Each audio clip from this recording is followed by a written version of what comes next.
Portal Stormer, Chapter 4, A Hellish Realm. At the blackboard in the little building on Nidar, Master Tiro drew the map of the realms, with Nidar at the base as a flat oblong, Aletheia as another oblong above it, and Nidar as the third one above Aletheia.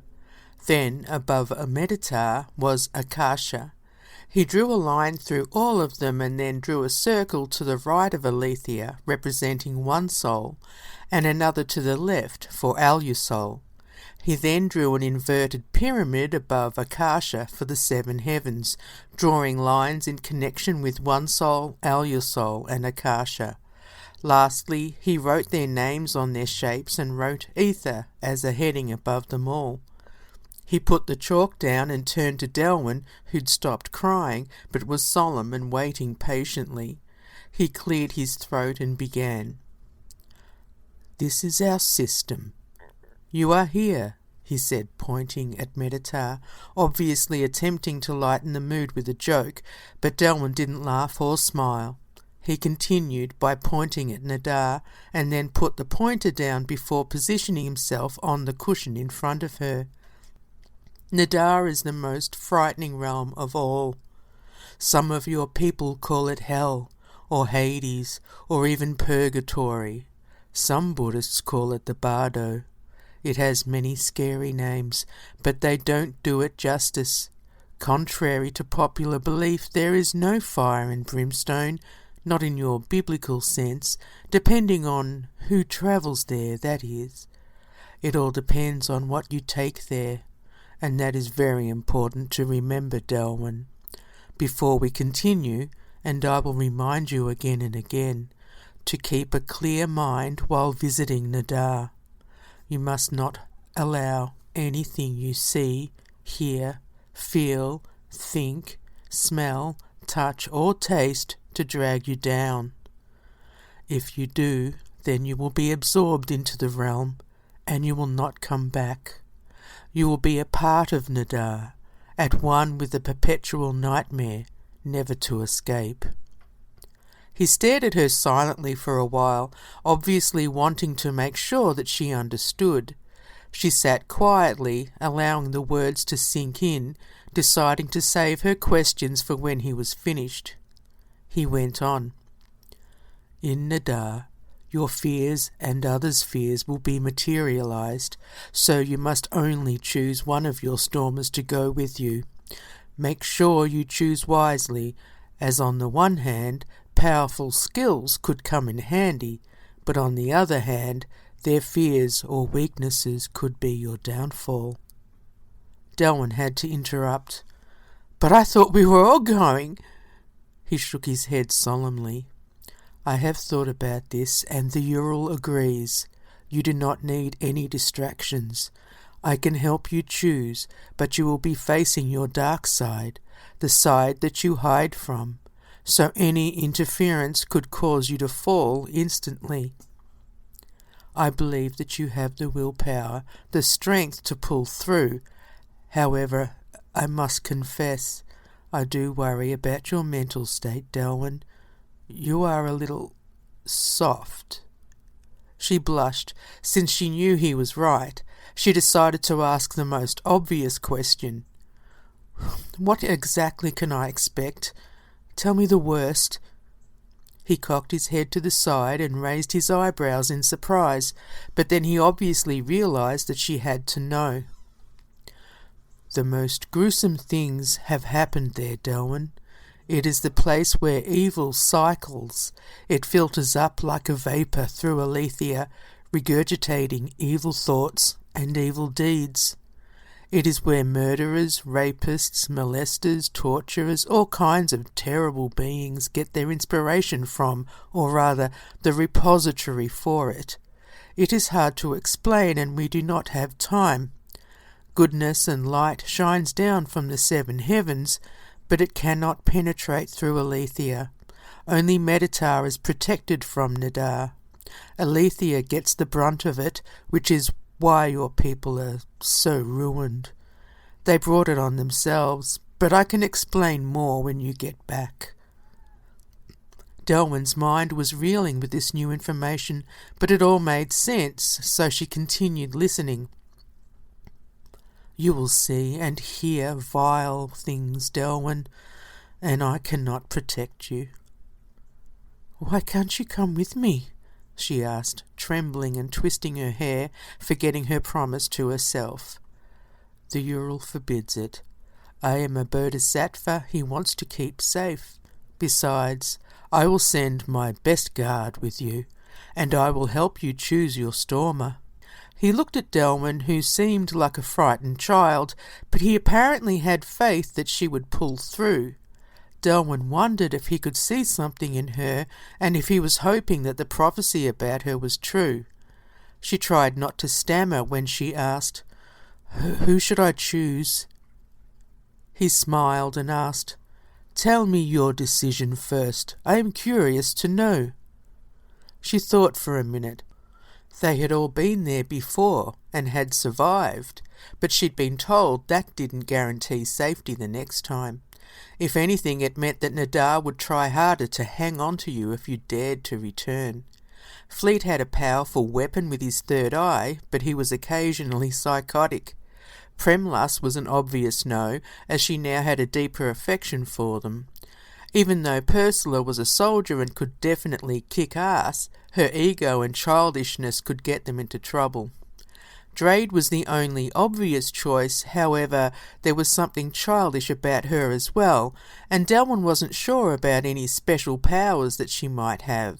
She also remembered what Master Tiro had said about her kind bringing back horrible things with them. When she looked up at Master Tiro, she saw that he was smiling. It was then that she realized he could read her mind. Why had it taken her so long to figure that out, even though he'd hinted at that earlier? "At a loss?" he asked cheekily. She smiled and thought the words, "Up yours," to see if he could hear that. He did. "Oh, come on now," he said, laughing. She laughed too and apologized, realizing that she'd been disrespectful. Had he also heard her thinking about wanting to kiss him and how handsome he was?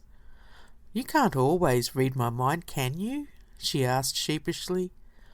"Not all the time, but most of the time." He laughed, then got up and reached out to help her up. "Well, let us go and meet the others. I will choose for you if you like. I will explain to all of you why I have chosen who I have chosen, and then I will introduce you to my guard. You will like him. He is mean, but he will help you get the job done. He has been to Nidar 5 times, more than anyone in history, and he has the scars to prove it." Back on Alethea, Gwen had calmed down, but was still harbouring resentment towards Delwyn for her disappearance. Ivan, Delwyn's father, had called and complained about the confrontation, whining and whimpering like the weasel that he was, which is where Gwen assumed Delwyn got her whining from. What angered Gwen more was discovering that Greg had contacted him first. Then, when Delwyn had stormed off, Ivan and Alice saw her getting into a car with a fair-haired man. When Gwen asked Greg about it, he denied the whole thing. Something told Gwen that he knew more than he was letting on, since he'd turned a light shade of crimson. Also, when she'd mentioned telling the police about the note and Delwyn having gone to her father's, Greg almost yelled at her not to. Then he quietened down and begged her to keep it to herself, as he was handling it. When she asked him what that meant, he said that he was following leads of his own and that the police would just stuff it up. Gwen wondered if Greg was living in a fantasy land with her niece.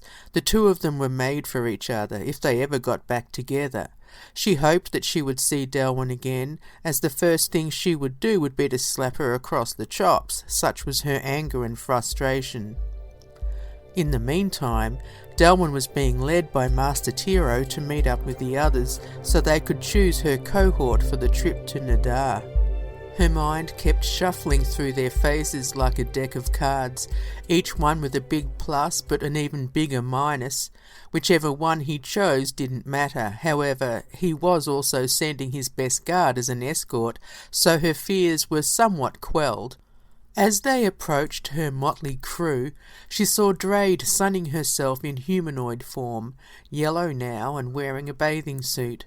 When she saw Master Tiro, she reacted in mock shock, transforming her apparel to a modest sundress and smiling demurely. Delwyn and Ursula both raised sarcastic eyebrows at each other, but Master Tiro seemed not to notice, as he was focusing on the young woman who was sweeping the pathway clear of leaves. "Taki, I need you to fetch Ujaw for me," he said kindly. She bowed and rushed off silently. Delwyn wondered if she was his daughter, lover, or his attendant, then washed the thought out of her mind, hoping that Master Tiro hadn't heard it. Too late. He turned around and smiled a secret smile, but didn't respond. Ursula was already attempting to turn on her charms by primping, preening, bowing, and fluttering her large eyelids at the master. "So good to see you again," she purred gently, holding out her right hand, but holding her left hand securely behind her back and standing at attention before him. He nodded and smiled, not falling for her graces, and then clapped his hands as she put her hand back with the other one, pouting a little at the rebuff. "Stormers, gather round, would you?" Master Tiro said warmly, with his arms outspread, like a father summoning his children. Premlus got up from the tree they were snoozing under, and Fleet followed Drade from the side of the koi pond, having had his fill of worms.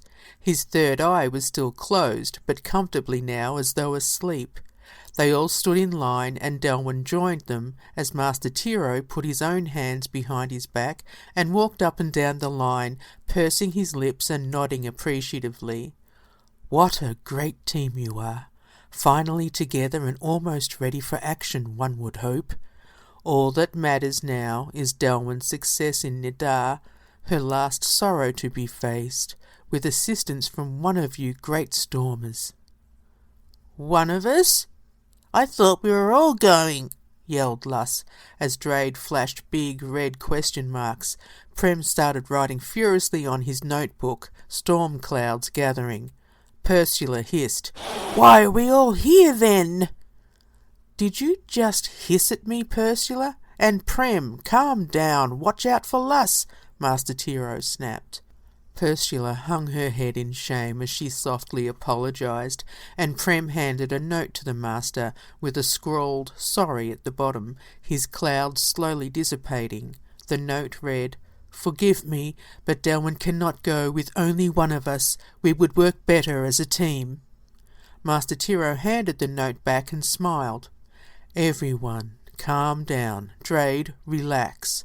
Drade morphed back into a humanoid woman with her hands on her hips and a frown on her pretty face. Fleet was the only one who remained in control of himself. "Fleet, step forward," the master commanded. Fleet did as he was told and puffed his chest and feathers to attention. As everyone's mouths fell open in shock, Master Tiro announced, "I have chosen Fleet to accompany Delwyn to the realm of Nidar." Delwyn nearly peed her pants, but she was the only one brave enough to speak out. "Fleet? Out of all of them you chose him? No offence, but Fleet is a moron." She was horrified at the thought of this crazy creature at her side in a hellish realm where his antics would most likely get them both killed. The others started murmuring and Ursula sniggered in disbelief. Drade flashed a symbol of a tombstone but then quickly morphed back to her girly form. Fleet didn't budge or react to Delwyn's comment. He kept staring at the master, waiting for his command. Master Tiro gestured to him and said, "Do you see him reacting like a moron, Delwyn? When the others lost their temper at my announcement, did you see him falter?" She looked over at Fleet, who was staring straight ahead, so proud of himself, chest still out and feathers still erect. His eyelid was straining but remained closed. "What happens if he scans there?" she asked incredulously. "Good question," Master Tiro replied.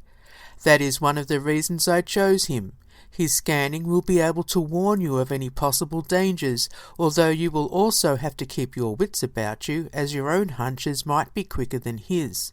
Also, he can use his third eye as a weapon, so, Delwyn, Giggling moron he might be, but when it comes to staying on point and having the best powers to assist you, he is your man."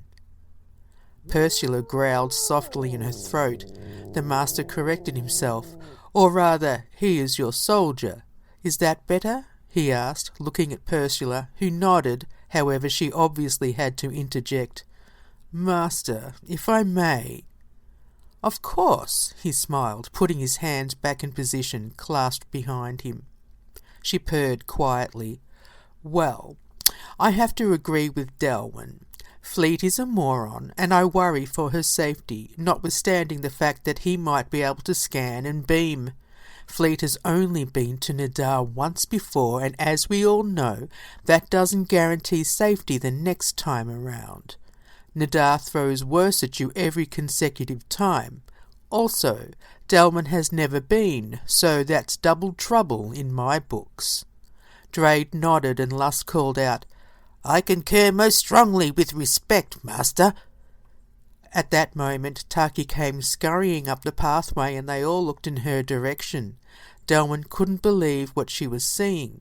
Behind Taki lumbered a huge man, dressed like the other guards but with bigger antlers on his helmet that was scrolled with skulls and hex signs. As they approached the group, the master smiled and waved them over. "Portal Stormers, meet Ujor, my greatest warrior and most trusted guard. He will be escorting Delwyn and Fleet to Nidar." They all gasped, apart from Drade, who only appeared to be gasping.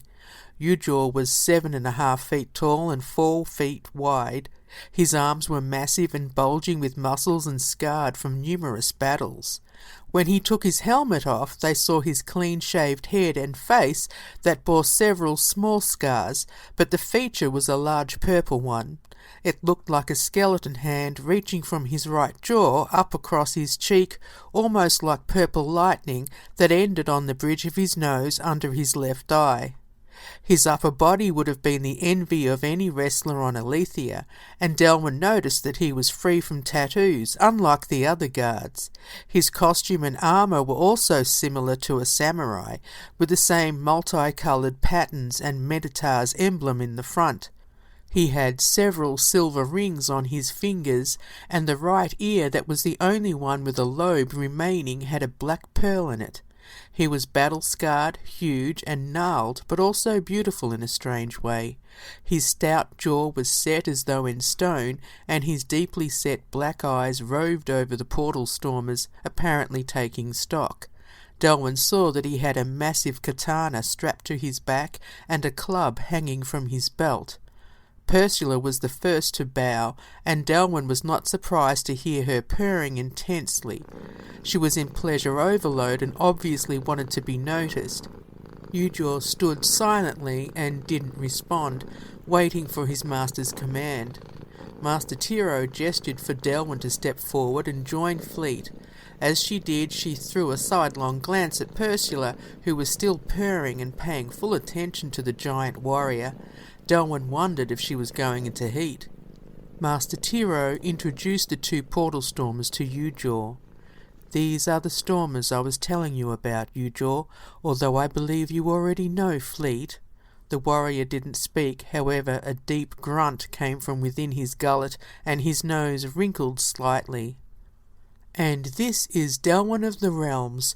Quite an ostentatious title, however we simply call her Delwyn." Ujor looked down at Delwyn and quickly appraised her, his dark eyes skimming her frame with no expression registering on his scarred face.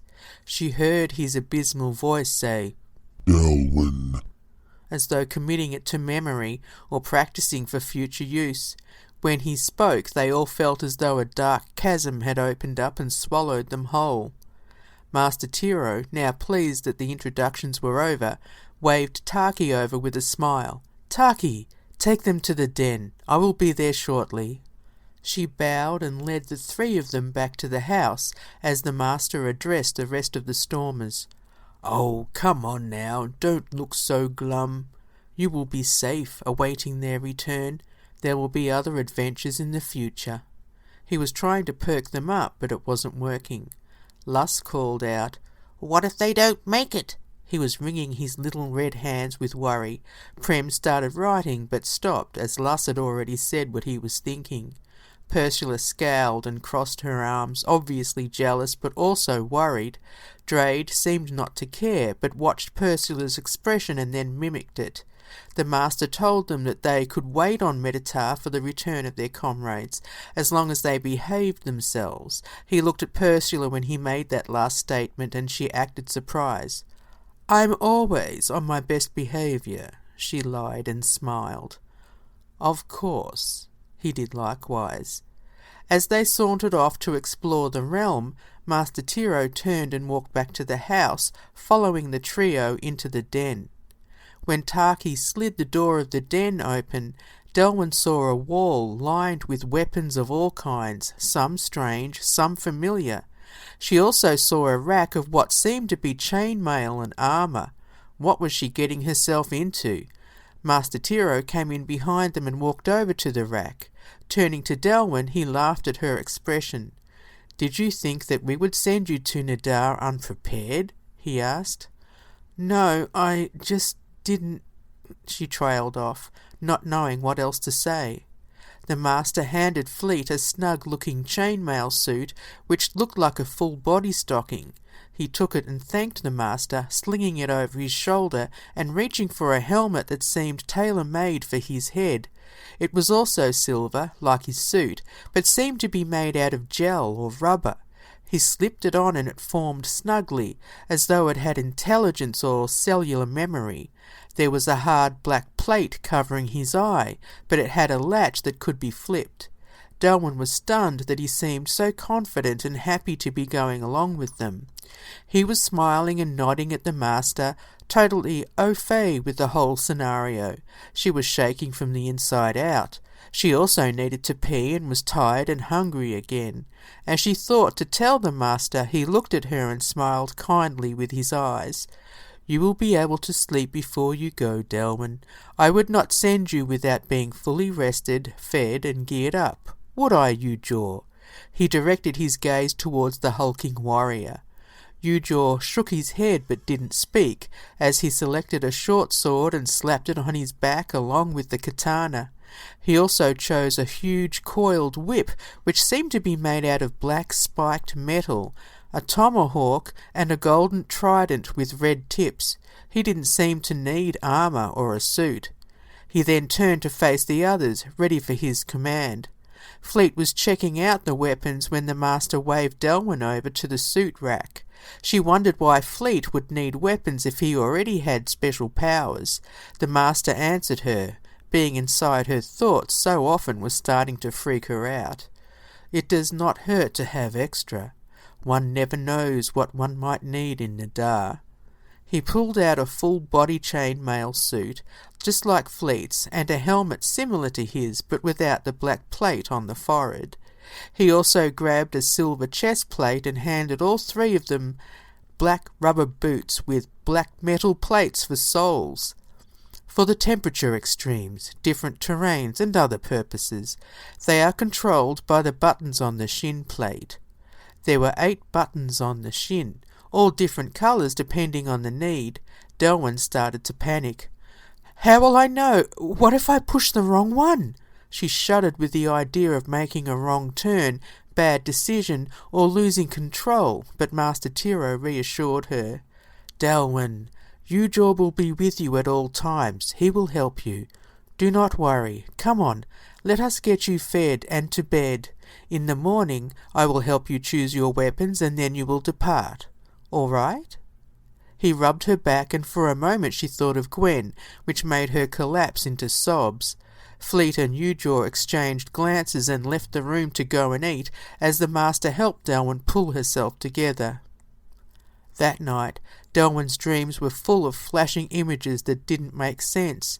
She saw snippets of her childhood, her marriage, Magpie Meadows, Gwen, Greg, the psych ward, Varun and One Soul, Morpheus and Alusol. It was all a blur until she saw the realms when she'd astral travelled. Then she calmed down. It was as though that image helped her understand why this whole mission was necessary. Even though she couldn't explain it, becoming a portal stormer was terribly important to her in her life. It was her destiny, and it was something she had to do. When she woke up, she was a different person. She felt strong and capable, and when Taki brought her to the Master, he saw a portal stormer before him, not the quivering mess he'd seen the night before. Somehow, she instinctively knew which weapons to choose. As Ujaw and Fleet watched, she grabbed a 12-gauge pump-action shotgun, a 9mm pistol and a K-bar knife. Uncle Sean had shown her how to shoot on the farm, and even though she was no soldier, she felt confident enough to be able to use them if she had to. When she turned around, after throwing her suit over her shoulder and hoisting up her armour, weapons and helmet, all three of the men were watching her in amazement. She smiled and asked, "Everything okay?" Ujaw raised his eyebrows appreciatively, Fleet giggled, and Master Tiro smiled and advised, "Everything is just fine. Put your suit on and we shall go." She nodded and dressed as they left the room. It didn't take long for her to slip into the chainmail, which gripped her like a stocking. She tested it by trying to stab herself with the knife. It wouldn't go through. Impressed, she put on her helmet, which also slipped on easily and covered her whole head like a balaclava. Then she put the boots on and was surprised that they weren't heavy or cumbersome at all. It felt like she was wearing slippers, they were so comfortable. After securing the chest plate and weapons, she went outside, where Taki was waiting to take them for a short walk to the Gungpa. Delwyn laughed. "You're kidding, are we taking that?" "Why not?" asked the Master. "It is perfectly suitable and will also bring you home safely, if you survive, of course." As they approached it, Delwyn turned to the Master and asked, "Any last words?" He faced her and grabbed her upper arms. Looking deep into her eyes, he said, "Remember, do not absorb the sorrows of others. Your own sorrows will appear to you with a black sheen to them. You will recognize them. All that you see will be the refuse of what others have left behind. Do not engage them. Always remember, single-mindedness. You have only one mission. Stay on track, do not falter, and listen to Ujaw. Understand?" She nodded and suddenly hugged him. He didn't return the hug, but patted her on the back and said, "Be off. Safe journey." She pulled away and smiled, feeling brave but fighting back tears nonetheless. Master Tiro patted Fleet on the arm and said, "Safe journey, Stormer." Fleet giggled and replied, Yes. clutching his weapons. The Master also said safe journey to Ujaw, and they slapped each other on the back. Ujaw grunted deeply and turned to step onto the Gungpa as Fleet wriggled into his suit and helmet. Delwyn followed Ujaw onto the Gungpa, and once Fleet jumped on board, the silvery black force field started washing over them. The Master and Taki were standing and waving, both of them trying to smile, but the worry had taken over their serene faces. It wasn't long before the force field morphed into the canopy, enclosing them in their craft. They lifted off, or descended. Delwyn didn't know which, as it was the same as before. Movement was not detectable once inside. She turned to Ujaw and noticed that he was carrying food and water supplies for them, but he still wasn't wearing any armour or chainmail. She asked, "So, you don't wear armour, Ujaw?" He shrugged and said in his dark voice, No need. Fleet sniggered and said, Look at him, Delwyn. Does he look like he needs it? "No, but, just asking." After checking her weapons, she looked over at the oddly shaped instruments Fleet had with him. "What do you have there?" My weapons of choice. He giggled quietly, seemingly not wanting to talk to her. "Are you okay?" she asked innocently. For a moron, yes, quite okay, actually. Thanks very much for asking. He sniggered again and wrinkled his lips sarcastically. Ujaw grunted and looked them over for a minute, obviously making sure that they weren't going to break out into a fight. Delwyn groaned and rolled her eyes, feeling bad for her earlier remark. "I'm so sorry, Fleet, but you must admit you can be challenging at times." She tried to appeal to his better judgment, if he possessed it. "And you are not challenging?" he retorted, shooting a nervous glance at Ujaw. Delwyn also looked over at Ujaw, who stared at the wall of their craft. Before Delwyn could respond, Ujaw turned to them both to prepare them. It was becoming obvious that he didn't want this mission to be a failure. "We will land on Nidar soon. Listen to me and follow me with no questions." It was strange, but his voice was quiet, yet somehow booming at the same time, resonating deep in both of them. They both nodded like school children being berated by a strict principal. He added as an afterthought, "And if you annoy me, I'll kill you myself." Delwyn and Fleet glanced at each other, eyes wide open in astonishment. "Okay," they said in unison, both making a mental note to try to behave. It wasn't long before they landed. The only way they knew was that the force field had begun dematerializing, and slowly they could see that they were on what seemed to be railroad tracks. Delwyn had that same feeling she usually had when she thought that she was back on Alethea, but something in the air, the smell of blood or the strange sound that she couldn't articulate, something about the atmosphere made her feel that they were indeed somewhere else. When the force field completely vanished, Ujaw turned to them and said, "We go." He stepped off the Gungpa, onto the tracks, and started walking down the middle. Fleet and Delwyn quickly followed, not wanting to be far from their protector. Delwyn felt the crunch of the gravel under her boots, but when she looked down she didn't see the usual broken rocks. She saw the crushed bones and skulls of humans, animals, and other creatures she couldn't identify. She tried not to hyperventilate as her feet pulverized jaws, teeth, finger bones, and spines. Fleet turned around and advised, "Keep looking up." She did her best to keep focused on his back as they trudged along the train tracks. She could smell blood, the air was stagnant with it. She could detect the hot metal scent of iron and other elements, but also bodily fluids, human odours that made her want to vomit. There was the horrid stench of shit, piss, bile, everything horrible about humans, things that made her stomach lurch. She did her best to train her mind on different things, such as the pattern in the chainmail on Fleet's suit or the colour of the sky, which was gunmetal grey, but it turned her mind back to the smell of blood. Soon after, Ujaw stopped and said, "Quiet." Not that anyone was making a sound. He bent down and felt the track, then stood up and barked, "Get off the tracks." The stormers didn't need to be told twice. They followed Ujaw to the side and then saw a train in the distance, with smoke billowing out of it, hurtling at them with rapid speed. As it approached, they could see that it was on fire. Every carriage was a raging inferno, and the screams were deafening. People were scrambling to escape it, hanging out of the windows, arms and legs flailing wildly. As it rushed by, every now and then a burning hand or foot fell out, and Delwyn screamed as a fiery head rolled right up to her feet, mouth wide open and still screaming with flames leaping out. Ujaw squashed it under his foot and said calmly to her, "Not your sorrow."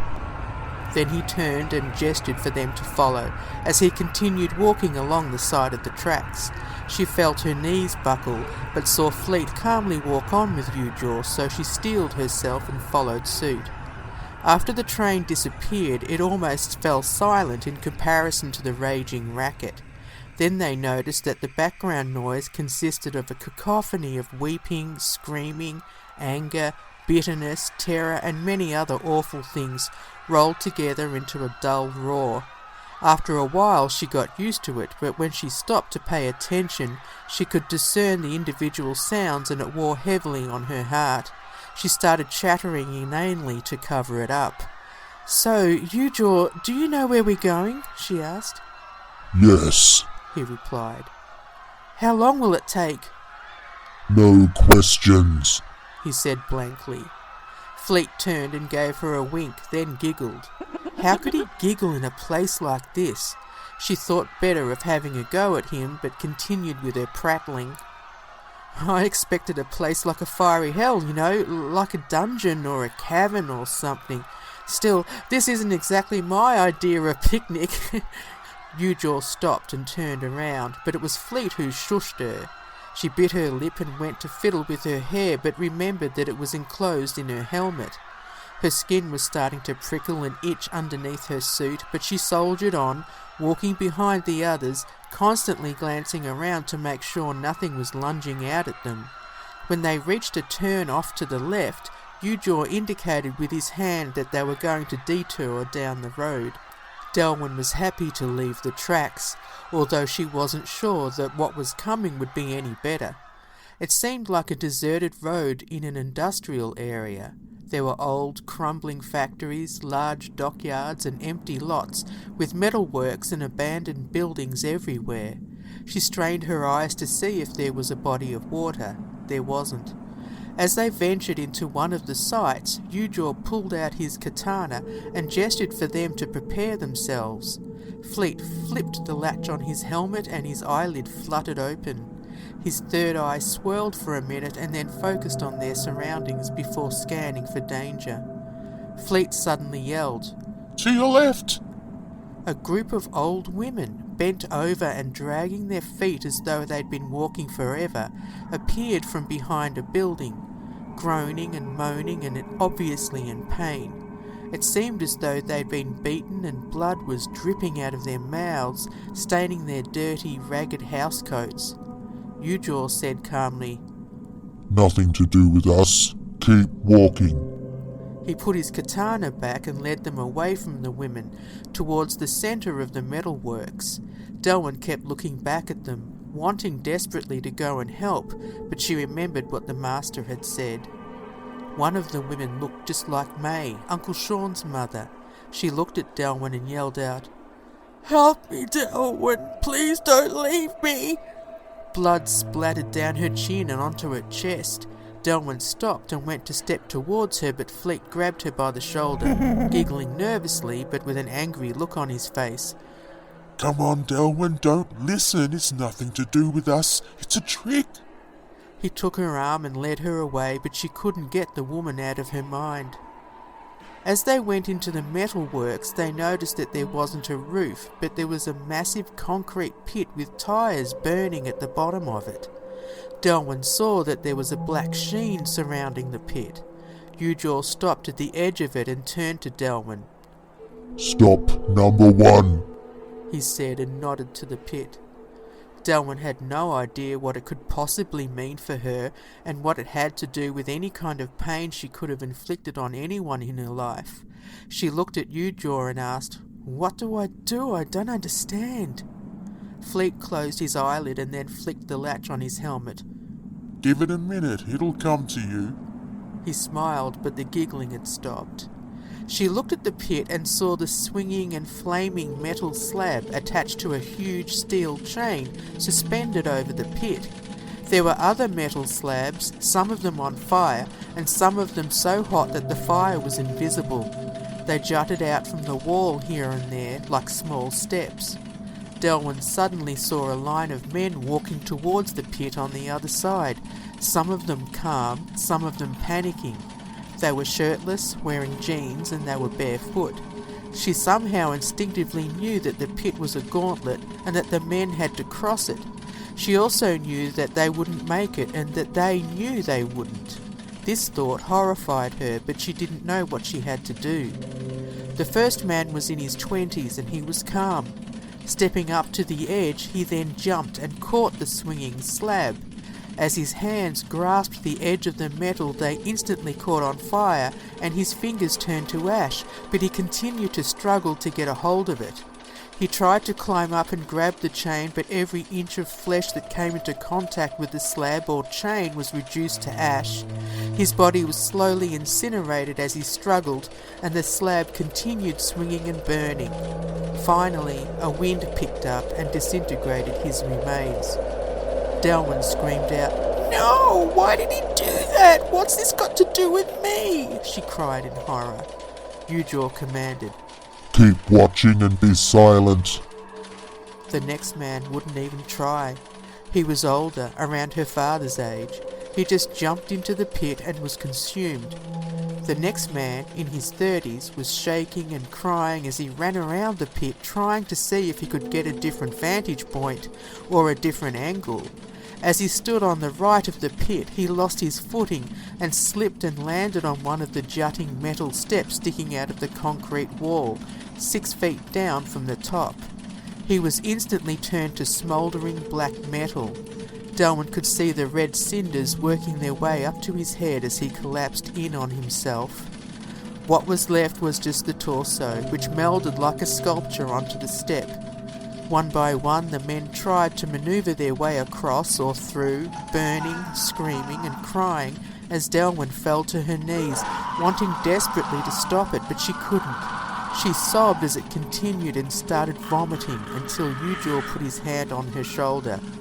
Delwyn, think. What does it mean? He obviously wanted it to stop, only because they had a long way to go. Fleet knew what it meant, but he wasn't allowed to help. He was doing his best not to cry. Delwyn wiped her face and got up to get away from the vomit, but looking over at the horrible scene made her heave again.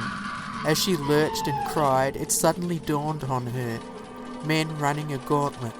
How did she treat men, or how had she treated men in the past? What had she expected of them, and what had she put them through?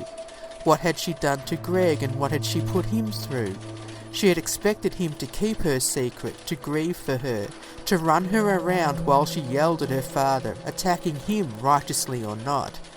Even though he'd been a prick of a father, she had attacked him, without wondering what had happened to him as a child.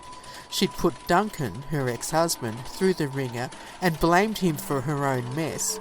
She thought of the men she'd used and abused, the men she had sniggered at with her girlfriends when she was younger, the boys she had teased and picked on when she was a schoolgirl.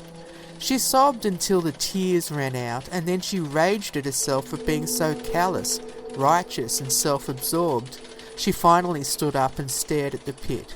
The men kept coming, but she knew that they would. It was already done and there was no reprieve. It had been done 1 billion times before by other women and would be done 1 billion times more again. She was a drop in the ocean, and the only way out was through. She wouldn't do it again. She wanted to apologise to her father, Greg and Duncan, but she did not expect to be forgiven. She didn't want forgiveness. She wanted understanding, but even then, it didn't matter if she didn't get it. When she turned to Ujor, it was apparent that he saw that she was done, at least with this one.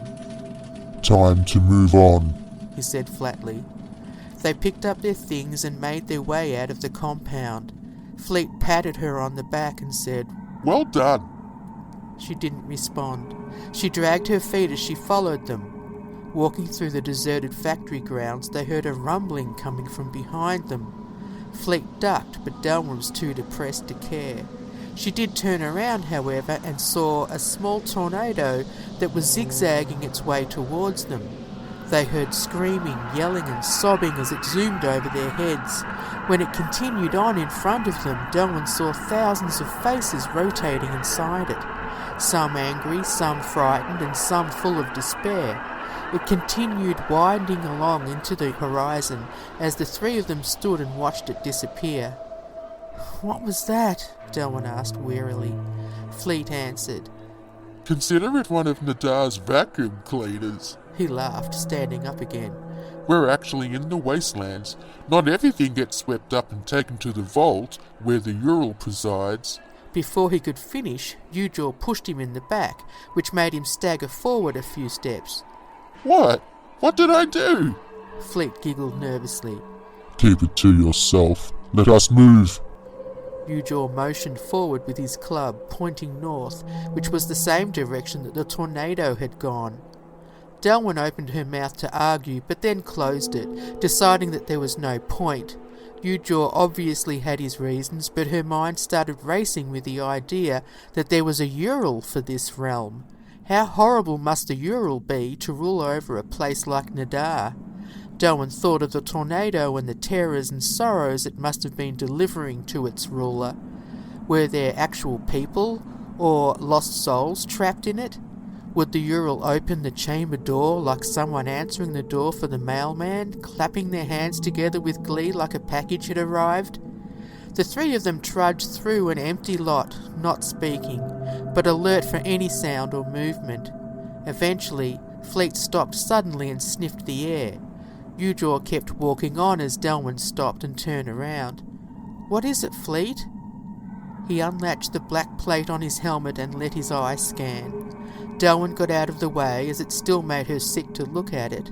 Further ahead, Eugor finally stopped and turned to face them, annoyed at first, but then highly animated as he pointed his club to the space behind them. The lot was filling up with thousands of Squanians, the beings from Fleet's planet, all different colours with third eyes scanning and beaming, running amok and making terribly loud noises. Eugor yelled, "Back up and fire, now!" Delwyn ran to meet up with him, but Fleet cowered, ducking and covering his head with his hands. Eugor roared at him, "This is your fight, Fleet. Stand, you chicken!" Delwyn ran over and yelled, "Come on, Fleet, this is your chance, get them back!" She ran over to Eugor, her heart pumping like a freight train. Suddenly, Fleet jumped up and started beaming his red laser at them as he scrambled, burning and sizzling flesh and feathers. There were all kinds of screams, squawks, maniacal giggles, yelps and howls. Eugor ran in front of Fleet and started slashing with his katana, chopping and hacking as he pulled his shorter sword out and stabbed with his left hand, yelling over his shoulder, "Come on, Delwyn, fire!" Delwyn fumbled for her 12-gauge, then Eugor yelled, "Your pistol!" Her mind was frozen, but she managed to pull it out and started firing, amazed with the fact that she was actually hitting some of the Squanians. The smell of fried chicken and singed feathers filled the air as they kept coming, relentlessly filling the lot and making a beeline for Fleet. Their angry faces and beaming eyes were trained on him as he streaked his red laser across their bodies, also enraged, with the memory of his dreadful treatment back on his home planet pumping the adrenaline into his veins. A red Squanian hit Fleet in his right thigh with a yellow beam, penetrating the suit, but he didn't falter due to his rage. He pulled out one of the strange instruments, which looked like a small bronze harp. Strumming once across the strings, sending a high-pitched shockwave through the lot, he was laughing loudly like a mad scientist as several eyeballs flew out of the Squanian sockets. They screeched in agony as Fleet continued. The eyeballs were flying left, right and centre, then rolling about on the ground, their beams slowly petering out. The more they killed, the more that came, so Eugor started backing Fleet and Delwyn to the fence of the lot and yelled, "Climb over it and get out!" As Delwyn and Fleet scrambled over the fence, Eugor was scanned across his good cheek by a blue Squanian. His flesh was seared, but he didn't even wince. He buried his short sword into its chest and then pulled it out like a straw out of a soda. Then he leapt over the fence easily and turned to watch the Squanians continue to beam each other to death. He looked over at Fleet and said with a vicious smile, "I am hungry. I feel like chicken." Delwyn was horrified. "Don't you dare!" she snapped. He shook his head and picked up his canteen, dripping water over his face to wash the burn. Fleet looked sheepish and said without giggling, "Thanks, you two. You helped me and I'm very grateful." It was all he could muster, but Delwyn was touched and patted his arm. Eugor didn't respond, but pointed north again and started walking. As they followed Eugor, Delwyn asked Fleet about his leg. "It doesn't hurt, actually." He chuckled. "Looks worse than it is." Delwyn looked down at the seared black scar beneath the melted suit. It was the diameter of a golf ball with burnt feather stubs and fried skin. She was amazed that she'd escaped unscathed, but still checked herself to make sure. They were now walking up a road between two steep slopes, which reminded Delwyn of the desert. The heat was also reminiscent of the desert, and they soon saw cacti, tumbleweeds, and the skulls of various creatures, including humans. Delwyn started to sweat and itch, but did her best to ignore the discomfort, as something else was niggling at her. It was the creepy feeling she got when faced with crawling insects, and suddenly she started whacking herself and asking the others, "Is anything on me? I can feel something." Eugor stopped and looked at her, then shook his head, turned and kept walking. Fleet came up and inspected her. No, there's nothing on you, Delwyn. It's just the heat. You're getting itchy. She started wriggling and twitching, making Fleet snigger as she slapped herself everywhere. "It's not funny, Fleet, I can feel it!" The creepy feeling was getting stronger now, but there were no insects on her. She snapped and said, "Scan me, will you?" Are you sure? He said with an ironic smile on his face. Yes, do it now!" she yelled, almost writhing with the horrible itch. Eugor had now stopped and was over 10 yards ahead of them, taking a sip from his canteen. Fleet opened the latch on his helmet and his golden eyelid opened lazily. The swirling colours made Delwyn nauseous, but she didn't care. She clamped her eyes shut as he scanned her, but then opened them when she heard him say, like a human, mildly interested in something. "What?" she yelled in his face. He shut his eye and snapped the latch, stating calmly, You're afraid of spiders. Then little rocks started shifting and rolling down the cliffs on either side of them. Delwyn felt a cold sweat break out over her whole body as she saw thousands of spiders, the size of large dogs, scampering over the top of the cliffs and down the slopes. There were tarantulas and huntsmen as well as other hairy horrors, their legs moving swiftly as their abdomens scraped the dirt.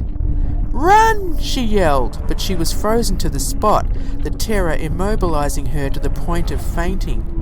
Eugor barked at her. "Shoot at them, stupid!" He then ran at the horde of spiders, smashing with his club as he went. Fleet opened his third eye again and started beaming his red laser, splattering green and yellow spider guts everywhere. Delwyn was still frozen and hyperventilating, the acrid stench of arachnid blood burning her nostrils. As Eugor and Fleet screamed at her to shoot, several huntsmen tried to climb up her body. She could see their eyes and fangs getting closer and closer. It was too much. She broke out of her trance and grabbed her pistol again, firing like a freak, narrowly missing her own legs and feet. As the spiders fell to the ground, guts and entrails spurting out, she ran and continued shooting anything with 8 legs. She wasn't aware that she was screaming like a banshee.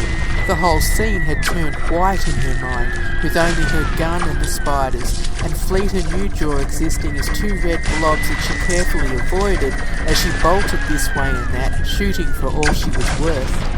Then her ammo ran out, which infuriated her as she'd assumed that it was endless. Without thinking, she pulled out the 12 gauge that was strapped to her back and started blowing the rest of them away. With 1 shot each, she was blasting the crawling monsters into smithereens and laughing hysterically as she continued. Fleet and Eugor backed up to watch as she had a handle on it now, running to and fro, laying them all to rest with sporadic yelling and laughing. Come on, die! She'd become a killing machine now that her rage knew no bounds. Before long, they were all splattered into the scenery. Eugor had to go over to stop her as she was now shooting the splatter marks, alternating between the guns as the ammo had finally magically replenished itself. "It is all right, Delwyn, enough, it is done," he said, laughing, as she slowly lowered the pistol in a daze. She eventually laughed at the carnage and at herself, and then looked at Eugor and Fleet, who were obviously astonished at what they'd witnessed. "Wow," was all she could say. Fleet laughed out loud. You said it. He slapped his thigh as he cackled. You should have seen yourself. I was surprised you had enough bullets. Eugor grunted and said, "They come with the rage." Delwyn shook her head and looked down to see that she was covered in spider guts. "Oh God, yuck," she said, nearly falling backwards. "Give me some water, quick." She reached for one of Eugor's canteens. He pulled away from her. "Not for that. We will find a water source." "What? I can't wait for that, I stink." "Yes, you do. Ha!" Soldiering on and motioning for them to follow, finally yelling over his shoulder. "It will not be long. There is water up ahead. Let us move." Flick turned to her and wrinkled his nose. You do stink. Shaking his head, he went after Ujaw. Delwyn eventually followed, walking like a stick figure.